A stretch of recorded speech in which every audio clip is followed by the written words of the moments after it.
Cheers and welcome my friends, I'm Horath and this video is part of my EU4 Academy video tutorial series. EU4 is a grand strategy game developed by Paradox that allows you to play any nation on the globe between 1444 and 1821. It's a complex game with lots of different mechanics, so to make this series work it has to be as granular and as focused as possible, which means that aside from the video's topic, not every mechanic we touch on can be fully explained. If you come across a mechanic you don't understand, I recommend browsing the playlist, which you find a link to in the video description. And now let's get to it. This video aims at giving you an overview on how your army in EU4 works. Not every army related topic can be covered here, but I'm confident that you'll be a much more competent commander after watching this video. Here are the timestamps so you can jump to any topic that you choose. Topics that have to be discussed in other videos are army composition, mercenaries, discipline, combat ability, sieges in detail, increasing your force limit, morale, preferred units, unit pips, strengths and weaknesses of infantry. Your army in EU4 has 4 different levels that you can interact with in various ways. The leader level, the army level, the regiment level, and the individual soldier level. At the highest level of your army are your military leaders, which can be either generals, or the leader of your nation made into a general, or his or her heir if your government form allows you to have heirs. And you can only have a certain amount of these leaders. You can see that we can currently support 2, of which we have 1. The ruler and the heir do not count towards that limit, so this is only generals. You can also have conquistadors, which are a special type of general that allow you to move your armies into unexplored provinces, thereby exploring them. But for military purposes, conquistadors function just like generals. Each of these leaders has a certain amount of points or pips in each of these areas. So we have fire, we have shock, we have maneuver, and we have siege.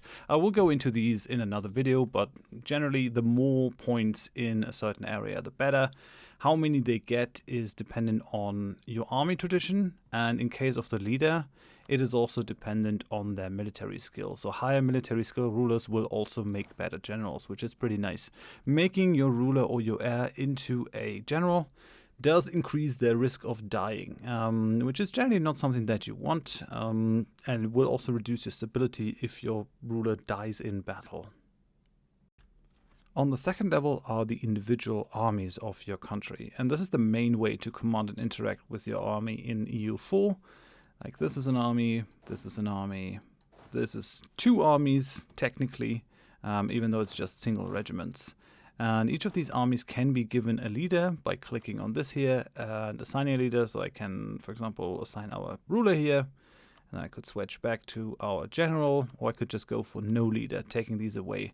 Leaders can be assigned pretty quickly between armies as long as they're not in battle, and as long as they're in friendly territory or territory that you control at least. So if once you march into enemy territory, it's no longer possible to change your leader until you have sieged that place down. Then you can switch your leaders pretty freely. Since your leader limit is so low, currently we only have 2, that is actually kind of required, you switching your leaders around, your best leaders, to make sure that your biggest battles are being fought with the best leaders that you have. Each of these leaders has varying degrees of skill in certain areas. I'll go into another video in much greater detail into what that affects, but as a rule of thumb, having a leader on an army is always better than not having one. Armies can march from one province to another. This is done via selecting the army, then right-clicking on the target province, and then the army will go there via the shortest route. You can also give them custom pathing by holding shift while right-clicking and then setting up some waypoints for them to arrive in a route where they, for example, can avoid some enemy armies that are sieging down places. Once an army is more than 50% towards the next province that they were marching to, this lock symbol will appear, and they have to go through with the movement before you can give them a different move order. We have this army going into this province, and you can see that they're almost, that they're already over the 50% marker. And this means that they have to go into this province. If I send them back, they can't just stop. Whereas this army, which is just moving into Cantabria, but they just started to move, if I right-click, they just stop their move and they can stay there. To send your army into battle, simply send them into a province where a hostile army is present to attack that army. So if I send my army in here, suddenly we see this thing pop up. which tells us that there's going to be a battle on the 6th of April, 1445, which is exactly the day where my army over here will arrive. Every time you do a movement order, it will exactly tell you when that army will arrive in that province. For example, this army will be 1 day behind this one, so these guys will arrive on the 6th, and these guys will come in there on the 7th to reinforce these guys in the battle.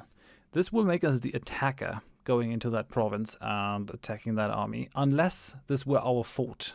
If these guys were sieging down that castle over here, that fortress, and I were to send my troops in there to engage the enemy, I would be treated as the defender. And being the attacker or defender has implications for the battle, because it determines if you take a penalty from the terrain. So defending in hills, forests and mountains can give you quite the advantage, whereas attacking into these types of terrain is a bad idea. You can see that we are going to get a mountains terrain penalty of -2, which is quite significant. So this is a very defensible place. We can probably still take it with our just numerical advantage. We can also see that we might get a crossing penalty of -1 in addition to the mountains penalty. This is dependent on the maneuver value of the two generals. So this general has a 3 maneuver value, as you can see below. Leader 1, 1, 3, 1. The 3 is the maneuver value, and if our maneuver value of our general who leads the army is higher than that, then we will not get it. But as you can see, we also only have a 3 maneuver general, and as a result, we will suffer the crossing penalty as well. So this is going to be a rather unfavorable battle, but we should still be able to take this just because we have the numerical advantage, which is quite important too. Like these guys, yeah, and they're getting smushed. The third major task of armies, besides marching and fighting battles, is sieging down enemy forts. Whenever your army is in a hostile province, it will start sieging the province, provided it has enough men. Provinces without a fort can be taken very quickly, as long as the sieging army has at least 1,000 men, whereas provinces with a fort will take a minimum of 3,000 men per fort level. So for example, a level 3 fort will require at least 9,000 men at all times to guarantee that the siege progresses. We are here in Navarra, and this is a fort level 1, so it tells us that we need 3 regiments at least to siege it down. We currently have 20 in here, so it's not a problem. You can see that we have like a siege progress. This is the chance for the fort to fall. We're currently at -57%, so it's not very likely that this is going to fall, but it will fall eventually. Every siege tick we'll see some change to the siege status, or not, depending on how things go. I'll go into sieges in much greater detail in another video. And then you can see this army, the army of Navarra, is sieging down a province without a fort, and this will just, so has a 100% chance to fall, as long as they have 1,000 men, and it'll just take 1 siege tick and then it's done. The fourth main task of armies is looting. Each army will loot the wealth of a hostile province, and the looted amount per month is dependent on the army composition and size, but it can be quite profitable to constantly fight in the territory of your enemy, as this can give you a good chunk of cash, allowing you to live off the land. We can see that our army here in Navarra can loot 2.9 ducats per month, because it has 14.29 infantry regiments, allowing it to loot 1.42, and the 5 cavalry regiments loot 0.3 each, so 1.5. We can see that they're looting this from the province. You can see how much loot there is left in the province by having a look at this. So 4.11 can still be looted here. And so with our armies stationed in there, we'll be able to loot that province dry in a month and a half. Once an army is out there and has stopped looting, the loot will start to recover. And the amount of loot that can be grabbed in a province is dependent on the development. So the higher the development, the more loot you can grab. The same is being done to us by our enemies. So Navarra is currently looting our province, but they're looting at a much smaller pace, much slower pace, because their army is much smaller. Armies have a variety of additional interactions. They can activate a forced march, which will allow the army to move significantly faster at the cost of 1 military power point per province they march through. This ability can be crucial if you're trying to force an enemy army into an engagement, but an army that has forced march activated will not reinforce and will not regain morale, so use this with caution. This is activated by clicking on this forced march, and it pushes the movement speed to 150%. So if we were to move this army into the province without it, we'll arrive at the 12th of December. If we activate it, we arrive on the 10th of December. That can make quite the difference, and it also does add up over multiple provinces, so this makes catching enemy armies much easier. This will be unlocked once you reach Administrative Technology 15. Armies can be set to suppress rebels automatically by clicking this button. They will automatically march to the province with the rebels, engage the rebel army, and return to the province they were stationed in afterwards. This can be very helpful when you have to direct your attention elsewhere, especially in multiplayer games. So if we click on this and we let the game run a little bit, you see that they automatically path towards the rebels. They're going to fight the rebels, and then they will return into the province where we have first clicked the Disable Autonomous Rebel Suppression button. You got to think about having a big enough army do that. If they're too small, they're going to keep losing against these rebel armies. And you should also station them in a province where you have enough support limit to actually not have these guys take attrition. But yeah, as you can see, they're fighting this army over here. And then once they're done with that, they will move down south to engage the other army. They will also siege down any provinces that have been taken over by rebels. So this is actually a really, really useful little button. If you really, really need to slow your enemy down, you can click the Scorched Earth button in a province that you own, or in an enemy province that you control, that you siege down and have under your control. And you can burn all the fields, all the goods that a hostile army could use, and make it no man's land. And that will reduce the enemy movement speed by 50%, which is significant. They're going to be much, much slower. And it will increase the devastation, which has a bunch of negative economic effects. I did it over here in Vizcaya, and you can see where 5% devastation reduces your own movement speed. Also, even further reduces hostile movement speed. It reduces the amount of troops that province can supply. It's overall not that great for a province to burn everything down in there, but it can definitely be useful if you want to reduce the movement of your enemies, slow down an enemy advance, or possibly also keep them longer in your country to make them take more attrition, lose more men without even fighting battles. There are 3 buttons that allow you to interact with colonies in some form or fashion.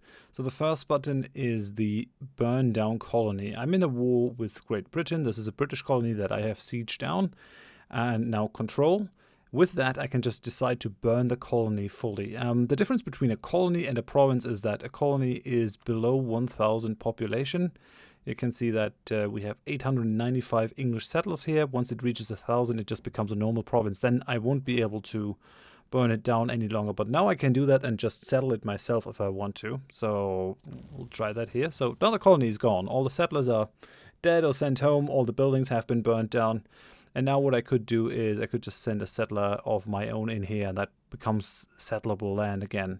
The second button is the Seize Colony button over here. So I could just, normally you have to go through peace negotiations to get new land. But since this is just a colony, I can just decide to seize it. This will upset other countries, give you some aggressive expansion. Sometimes, depending on the situation of the colony and all that kind of stuff. So this whole colony with the 706 settlers could be mine just by seizing it. So I do that, and that's that. No peace negotiation required. Suddenly this is my colony, which is interesting. And the third button that pertains to colonies is this one, Attack Natives. So each colony has natives living in it, which will contribute to the province and will kind of change its prosperity when the colony becomes a fully functioning province. But you can decide to just attack these natives and actually kill them, because they can rise up randomly. And if you don't want that, you can click this button, spend some military power, and kill all the natives. If you own the Cradle of Civilization DLC, then you'll be able to drill your armies. That is done via clicking this button, Enable Army Drilling. You need to have a leader on the army, and once you click it, they'll start moving into that training animation, and you'll see that their morale will fall. So this army was at 2.97 but will now be maxed at 0.5 army morale while they're training. So they're rather vulnerable while they're training, drilling the troops. So do not do that close to a border where you might get attacked and might not be able to recover your morale quickly enough. That would mean a very dangerous situation for you. This will increase the fighting stats of each individual regiment. You can see that this regiment has 2.49 drill out of a maximum of 100. So this is going to be a blue bar that goes up. And this increases the damage that they do. And it also reduces the damage that they take at maximum. When they take casualties, they have to refill that with undrilled troops out of your manpower pool. and then the drill level is going to go down. So your armies are probably going to be most proficient at the start of a war, and then as they lose their drill level, it is going to go down.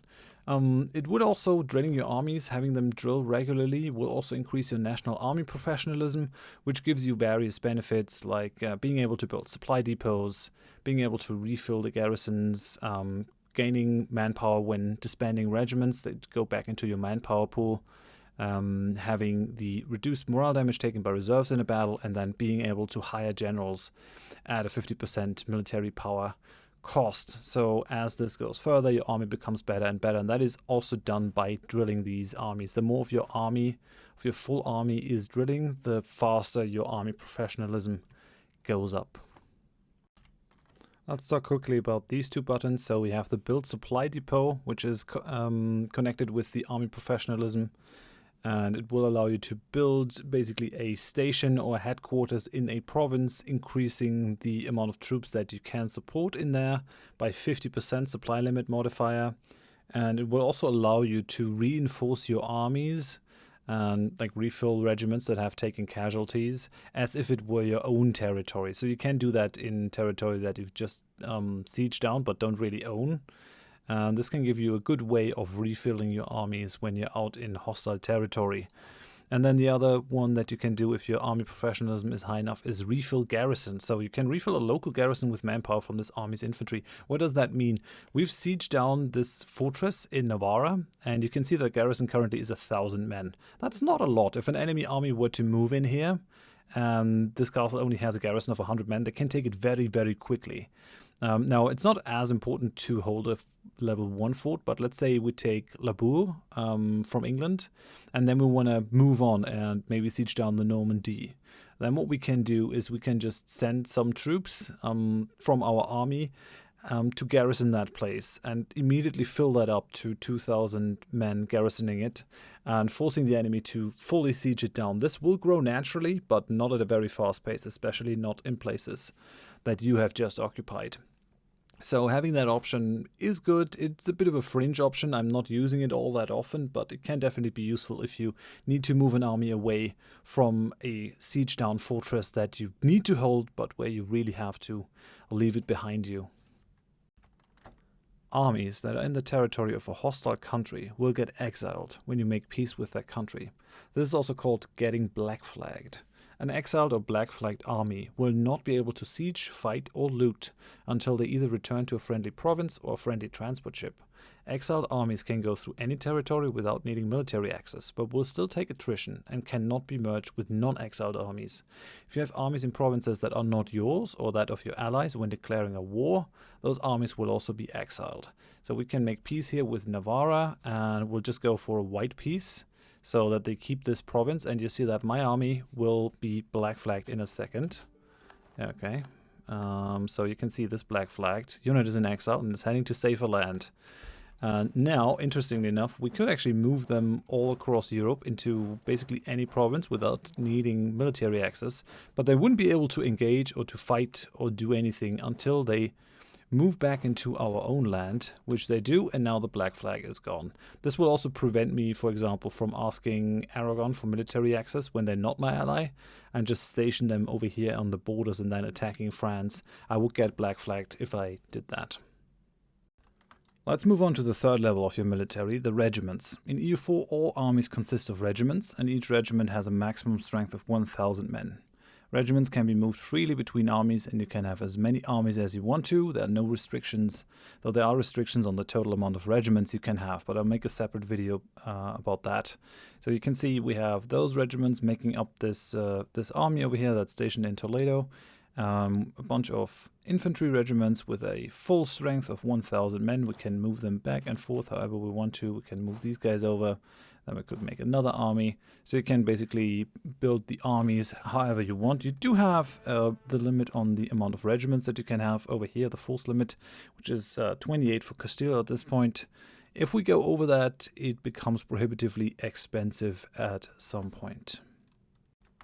There are 3 types of regiments in the game: infantry, cavalry, and artillery. You will only be able to build cavalry and infantry at the beginning of the game, and then once you reach military tech 7, you'll also be able to start building artillery regiments. I'll make a separate video about the pros and cons of the different regiment types, their strengths and weaknesses and differences. So for now, you should just know that there are these 3 types, and you can recruit new regiments in 3 ways. You can either build them in a province by clicking on it, clicking on recruit regiment and then selecting what kind of regiment you want. It's going to take you some time and some cost and 1,000 manpower, which is the manpower pool of all the people in your country that you could use to get into the military. And then if you click on it, it does get built in here and is entered into the queue. The second way to do it is via the army. So we could decide that this army just needs a couple more infantry regiments. So maybe I click on this 2 times to bring it up to 10. And this will automatically build 2 infantry regiments as close as possible to that province and in the province. And then once they're built, they will automatically merge with that army, which is actually kind of convenient, much more convenient than building them in the province. And then the third way to build units is by clicking on the macro builder or production interface up here, and then selecting the land unit tab, which is the default tab here, and then selecting the kind of regiment that you want to build. You'll see all the provinces where you can build those, and then just queue them up to make the production happen. Regiments are a constant organizational unit, which means that even if the army takes losses, the regiments will not get destroyed, unless the whole army is destroyed, often called a Stackwipe. Instead, the regiments get reinforced from your national manpower pool, and the speed at which your regiments get reinforced is determined by a variety of factors, including if you're in friendly or hostile territory, your tech level, and your national ideas. You can see that this army that we used to attack Navarra has taken some losses. They're not at full strength, and they will have to be reinforced. You can see that these regiments have lost some men, but they are in the process of getting reinforced. We are currently losing some people because we're sieging this down, but we're also getting reinforced with 480 men each month, which is kind of good. So these, as long as you have manpower, your armies will try to get up to full strength. Now we can demonstrate the Stackwipe actually, because we have a Navarran army over here that has so low morale that it can't even move out of that province. It's just stuck there until it can recover enough morale to march away. We're going to make use of that by marching into the province. This is going to be a very short, one-sided battle, and we basically destroyed their army completely. You see that none of these guys actually survived. So that is what we call a Stackwipe. In that case, the regiments actually do get destroyed. But unless that happens, they will always get reinforced. You should make sure that you only send regiments into battle at full strength. Why is that important? Firstly, because a regiment with only 75% of its men will not only do just 75% of its damage to the enemy, but if that enemy regiment is at full strength, it will deal full damage to your regiment, making your regiment taking a lot of damage and reducing its damage dealing capacity even further. You can have a look at this over here. We have our regiment over here that is down to less than 75%, and it's dealing a lot less damage than it normally would. I mean, it's actually on the side of the battle, so it can't really get in there because its flanking range isn't high enough at this point in the tech tree. But you can see that this guy, for example, the enemy cavalry unit, is below 50% in terms of its strength, so it will also only deal less than 50% of its damage. Secondly, because the amount of regiments you can fill in a battle is limited by the combat width. So it is of real importance to fill every slot of that width with a full strength regiment that can deal 100% damage and can survive taking some blows. It's not a problem in this battle, but this is the combat width, and we can only field 20 regiments. So if each side fields the maximum amount of units, so each side fields 20 units, and our units are damaged, and the enemy units are not damaged, then we'll take more damage than we can deal out, and that makes for a very bad battle that is definitely going to go against us. Now, because the regiment strength is so important, we have this button over here, Consolidate Regiments. It allows you to consolidate your regiments right now, trying to get as many regiments at full strength as possible by cannibalizing some of your depleted regiments. If you click on this while holding shift, those cannibalized regiments will stay alive at 0 strength, allowing them to be split off. The army can then be sent back behind the front line to recover. You will see experienced players split off the infantry of their army after every significant battle, consolidating the infantry regiments. and filling the army back up with mercenary infantry regiments just to conserve manpower, because they don't have to use their own manpower if mercenary regiments take losses. And so they can use their own manpower to reinforce their valuable cavalry and artillery regiments instead of using it to reinforce depleted infantry regiments. So if we click on this and we hold shift, you'll see that we get a bunch of 1,000 full-strength infantry regiments now. We have one 86 regiment, and we have one 0-strength regiment. If we just click it without holding shift, you'll see that that one regiment went away, that 0-strength regiment. So depending on what your strategy is, maybe you don't want to keep those 0-strength regiments around because you don't want to invest more of your manpower into the infantry, and you don't mind having to spend the money again to rebuild those regiments. And maybe you want to keep them around because you're kind of tight on money and you still have plenty of manpower. Even though the individual soldiers do exist in EU4, there are not a lot of direct interactions with them for you as a player, which is fine if you consider that EU4 is a grand strategy game concerned with letting you shape the destiny of entire nations. Interacting with your soldiers almost entirely comes down to managing your manpower. Ensure that you have enough men in your manpower pool at all times. Your maximum amount of manpower is always 10 years of your monthly gain. So it's important to keep that in mind, since it makes clear that manpower is an incredibly important resource, much more so than money, because there's a finite amount of it. Once you're out, you'll have to wait 10 years before you're back to a full pool. That's why it's so important to keep down attrition as much as possible by splitting off unneeded regiments when you're sieging. You will always take at least 1% minimum attrition whenever you're sieging, but not your whole army has to suffer that. Like we're sieging down here, this province, there's no need for us to have 20 regiments in there. What you can do is you can go for detached siege and move everyone else out of there and only have these 3.5k actually suffer the attrition. You will lose your general in that case because the commanding general stays with the other army. So what you can also do is actually do it the other way around and just basically pull out all the regiments that you don't want in there. So you pull the guys without the leader out, and thereby you can have your leader stay in the province, especially if they have siege pips. They're very valuable. But that way only those 4k will actually take that 1% attrition per month and not the whole army.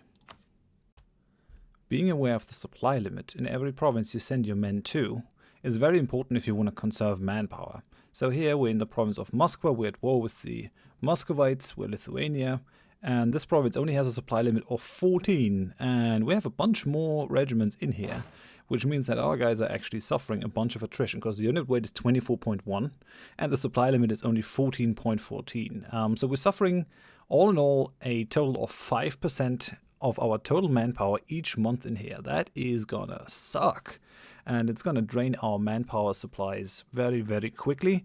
The other factor that you have to think about when you're thinking about attrition is winter a thing? You can see that we're actually losing plus 3% just because there's severe winter in this province. So land war in Russia or anywhere else where it's really icy cold, that's a really, really bad idea. Better wait for the summer period. If you want to conserve your manpower, you should also really, really avoid taking even battles. We're fighting 14k versus 14k over here, and that's going to be a very bloody battle for us because both of these armies are basically going to fight till the end, and that causes a lot of problems. If you have a numerical advantage, it's much easier to fight down smaller armies. This way we kind of lost half our army, more than half our army, and these guys still survived. If we had like double their numbers, we might have been much easier able to fight them down and even lose less men. So only take evenly matched battles if you have no other choice. Otherwise, try always to merge your troops in a way, mass your troops, that you can have a numerical advantage in every battle that you fight. Being careful with how you spend your manpower goes a very long way. But what else can you do to keep your manpower up? Well, being on the good side of the nobles, one of the estates in your country, will give you the manpower speed recovery bonus. Being on the bad side will actually reduce the gaining of manpower. So try to make them happy if at all possible, and you'll get that sweet plus 15% modifier. You should also seriously consider taking the single best military idea group in the game, Quantity Ideas, for that even sweeter plus 20% manpower recovery bonus and that plus 50% national manpower modifier. Both of these go a very long way in making your manpower last much, much longer. If you really need a quick manpower injection, there are two ways to do it. If you own the Cossacks DLC, then you have access to the estates mechanics. So these are found here with the nobility. You can actually click on the interactions and raise additional levies. This will give you quick injection of a little bit of manpower for a loss of 15 loyalty of the nobility estate. The estates will actually be rolled into the base game in the next DLC, Dharma, and the estate interactions will almost certainly change, but I'm pretty sure that this will still stay in there in some form or fashion because it's just an ability or an interaction that makes a lot of sense since the nobility still has private armies during that time. These are landed nobles that have some men, and it makes a lot of sense that a ruler might be able to grab some of those men and take them into the national army. The other way that you can get some quick manpower injection is by sacrificing some of your army professionalism. If you own the Cradle of Civilization DLC, that is a mechanic that you have access to. So you have this professionalism bar that we already talked about, and you can press this button, slacken recruiting standards, and this will give you a decent chunk of manpower right away for sacrificing 5 army professionalism. So we'll do that over here, and you see we just gain almost 6,000 manpower from it. That is based on your total amount of manpower, so the higher that is, the more useful that button. So building up that army professionalism during the course of the game actually gives you like a backup manpower pool. If shit hits the fan, then you can actually hit that button and maybe try to get out of a difficult situation by slackening your recruiting standards. There are 2 ways to increase your manpower long term. The first one is building buildings. Once you get access to Military Tech 6, you'll be able to build barracks in each of your provinces where you have a free building slot. This will increase the manpower that you get from the province by 50%. Once you reach Military Tech 16, you'll get the upgrade to that building that increases it by 100%. And the other way to increase your manpower long term is by developing your provinces. If you have access to the Common Sense DLC, you can develop your provinces. So that would be that button over here. You can see that if we spend 54 military power points, then the manpower that Toledo delivers to the Empire will increase by 275 men. If I click this, you can see it very directly down here, because manpower is basically a base value of 10,000 that each nation gets, and then the rest comes from provinces. You can see that we're getting 15,320 from provinces.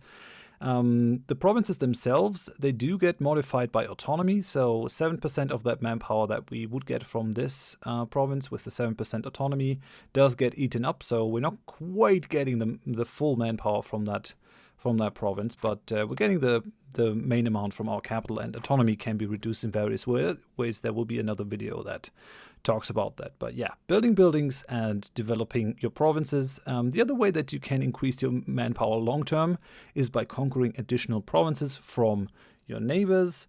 But yeah, you'll probably have to spend more manpower in a war first before you get those provinces. I'm not sure if they will give you those provinces voluntarily.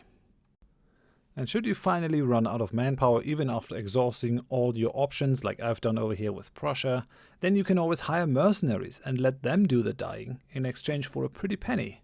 Because mercenaries don't really draw anything from your national manpower pool. But that's a topic for a different video. Thanks for watching this part of the EU4 Academy. The Academy is an in-depth video tutorial series aimed at helping more people enjoy one of the best grand strategy games out there. If you found it helpful, then please consider leaving a like so that I can show up in search results and help even more people. If you want to learn more about EU4, then check the playlist, the link is in the description, or have a look at my Let's Play content. And if you have any questions, please leave them in the comments. I'll do my best to answer them. Cheers!